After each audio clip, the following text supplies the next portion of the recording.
નમસ્કાર,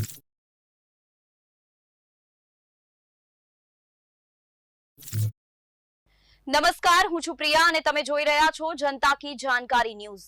નજર કરીએ આજના સમાચાર। પાલનપુર હાઈવે પર ખાનગી હોટલ પાસે યુવકની હત્યા।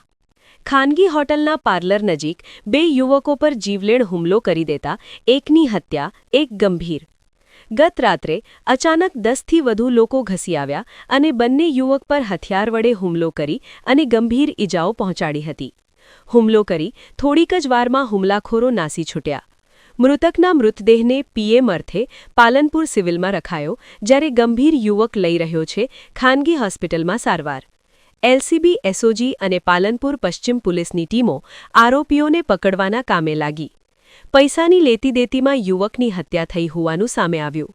મોડી રાત્રે ચાલતા પાન પાર્લરો ઉપર ગુનાખોરીનો ગ્રાફ વધ્યો। રિપોર્ટ ભરત ઠક્કર, ડીસા, બનાસકાંઠા। નમસ્કાર। જે ભાઈએ વાત કરી બનાવ બન્યો એ ભરતભાઈ મારા મામાના દીકરા થાય છે। જે આ તો મને એવું લાગે છે કે હવે પહેલાં યુપી બિહારમાં જેવી સ્થિતિ હતી એવી સ્થિતિ ગુજરાતની એનાથી પણ બદતર થઈ રહી છે। કાયદોની વ્યવસ્થાની સ્થિતિ જ નથી। આવી રીતના કોઈ પોતાની જાતને એવો તો કોઈને અધિકાર આપ્યો નથી કે તમે કોઈનું જીવન આપવાનો અધિકાર નથી, તો તમે જીવન કઈ રીતે લઈ શકો? એવા તો કયા તમે મોટા ડોન થઈ ગયા છો કે શું પાલનપુરમાં કોઈ પોલીસ કે એવું કંઈ તંત્ર જ નથી? આપણા કાયદાનો ભય હોવો જોઈએ કોઈ પણ વ્યક્તિમાં, ગમે તે હોય। આજે મારો ભય ગયો છે, કાલ બીજાનો ભય જશે, તો આવું તો કોઈ કાળે ચલાવી ના લેવામાં આવે। આના માટે તો સખ્તમાં સખત યોગી મોડલ જેમ ચાલે છે ને યુપીમાં, એ ખરેખર એમની ન્યાય પ્રણાલી કમ્પ્લીટ જ છે। એવું જ મોડલ ગુનેગારો થથરવા જોઈએ અને સામેથી પગ પકડીને પોલીસ સ્ટેશનમાં જવા જોઈએ કે મહેરબાની કરીને મને બક્ષી દો। આવું જ થવું જોઈએ। આ માણસ કોઈ પણ કાળે, આના તો મેં ઇતિહાસ જાણ્યો કે આને ભૂતકાળમાં પણ લગભગ પેરોલ ઉપર બહાર હતો હાલ ભાઈ, એવી વાત મને જાણવા મળી છે। તો શું એ પોતાની જાતને પાલનપુરમાં માફિયા રાજા આવી ગયું છે?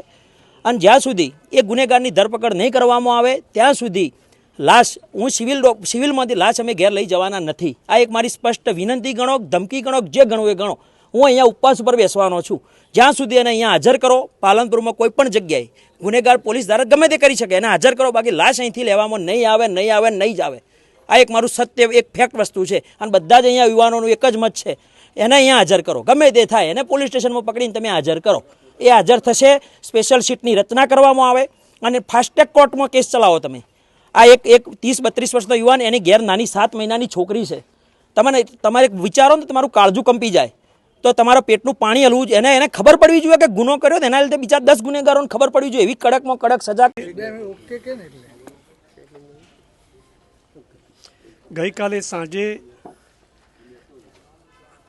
રામદેવ હોટલ અમદાવાદ હાઈવે ઉપર અમારા બંને ભાઈઓ ગાદલવાડા ગામના નીતિનભાઈ અને ભરતભાઈ, એ બંને ભાઈઓ ત્યાં બેઠા હતા અને પાલનપુરના અથવા કોઈ પણ વિસ્તારના કોઈ અસામાજિક તત્વો 3 થી 4 ગાડી ભરી અને ખુલ્લી તલવારો, પાઇપો અને લકડીઓ લઈ અને એમના ઉપર ઓચિંતો જ હુમલો કરી દીધો।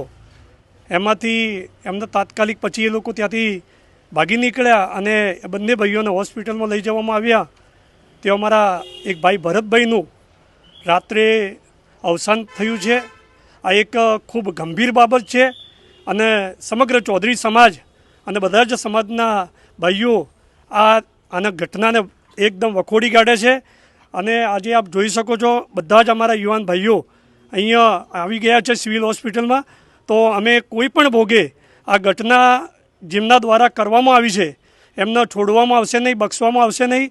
અમે પોલીસ એસપી સાહેબને પણ એક વિનંતી કરીએ છીએ કે તાત્કાલિક ધોરણે જ્યારે પણ આની કાર્યવાહી ચાલુ કરી અને આ સમગ્ર ઘટનામાં જે પણ ભાઈઓ સંડોવાયેલા છે એ તમામની ધરપકડ કરવામાં આવે અને એમના વિરુદ્ધ કડકમાં કડક પગલાં ભરવામાં આવે।